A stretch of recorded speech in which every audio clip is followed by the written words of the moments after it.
नमस्कार।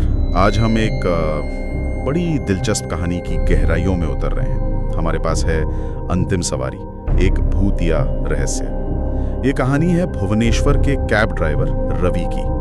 होता यूं है कि आधी रात को उसे एक अजीब सी बुकिंग मिलती है। चांदीपुर के पास एक सुनसान हाईवे एग्जिट से पिकअप और ड्रॉप लोकेशन, जंगल का कोई गुमनाम रास्ता। यात्री का नाम भी अजीब है, रानी। तो आज हम समझने की कोशिश करेंगे कि इस कहानी में रहस्य क्या है, डर कैसे बुना गया है। चलें शुरू करते हैं चर्चा। कहानी की शुरुआत ही थोड़ी हटके है ना।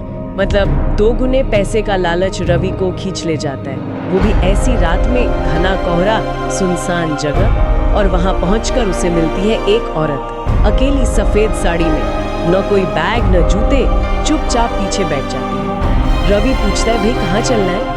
तो वो बस फुसफुसाती है, सीधे चलो, जब तक पेड़ हमें निगल ना ले। मतलब शुरू से ही गड़बड़ लगती है। बिल्कुल। यहाँ देखिए कैसे माहौल बनाया गया। सुनसान सड़क, कोहरा, वो रहस्यमयी औरत, ये सब डरावनी कहानियों के जाने पहचाने तत्व हैं। हाँ, लेकिन यहाँ खास बात यह है कि ये सिर्फ तत्व नहीं है। जैसे उसका बिना जूते के होना या वो अजीब सी बात कहना, ये तुरंत एक बेचैनी पैदा करता है। हाँ, मतलब पाठक को लगता है कि कुछ सही नहीं है। हमारे रोज के तर्क पर यह सवाल उठाता है। सही कहा।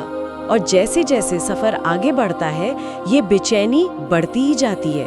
सड़क के निशान गायब होने लगते हैं, जीपीएस वो भी बंद पड़ जाता है, हर पेड़ एक जैसा दिखने लगता है।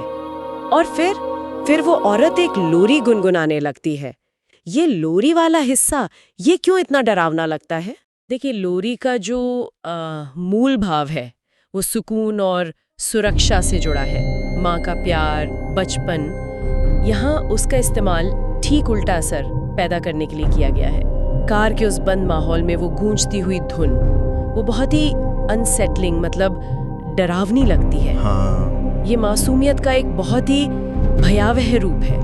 बाहर की खामोशी और रवि के अंदर जो डर बढ़ रहा है, उसके बीच एक अजीब सा तनाव पैदा करती है। ये मनोवैज्ञानिक डर को गहरा करती है। और फिर आता है वो पल जो शायद सबसे ज्यादा रोंगटे खड़े कर देता है। रवि रियर व्यू मिरर में देखता है और औरत का अक्स गायब है, पर वो साफ साफ पीछे बैठी है।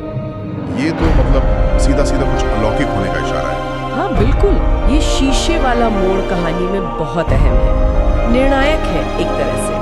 ये जो असलियत और भ्रम के बीच की पतली सी लकीर होती है ना, उसको पूरी तरह मिटा देता है।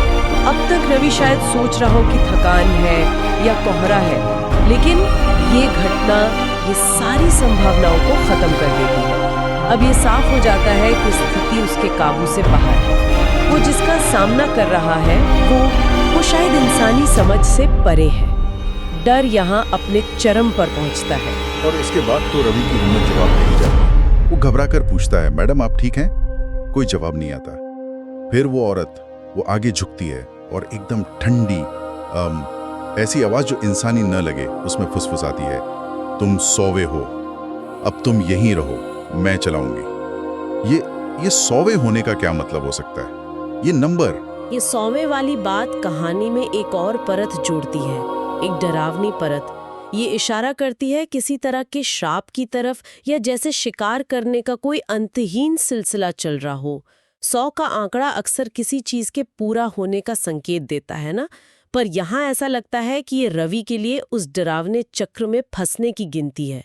वो रानी अब सिर्फ यात्री नहीं रही, वो एक शिकारी है जो अब कंट्रोल ले रही है, गाड़ी का भी और शायद रवि की किस्मत का भी।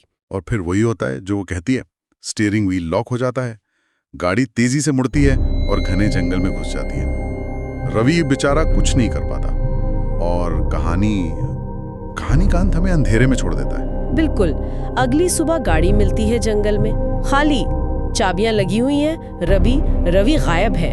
ये जो खुला अंत है ना, ये डर को और बढ़ा देता है, क्योंकि हमें पता ही नहीं चलता कि रवि का आखिर हुआ क्या। उसकी किस्मत का फैसला हमारी कल्पना पर छोड़ दिया गया है। हाँ, और इसी खाली जगह से, इसी अनिश्चितता से जन्म लेती है एक लोकल कहानी, एक किंवदंती कि अब कोहरे वाली रातों में उसी सड़क पर कभी-कभी एक सफेद कैब दिखती है। उसे चला रही होती है एक औरत, और पीछे की सीट पर एक आदमी बैठा होता है, आंखें फाड़े, खामोशी से चीखता हुआ, हमेशा के लिए। सही कहा।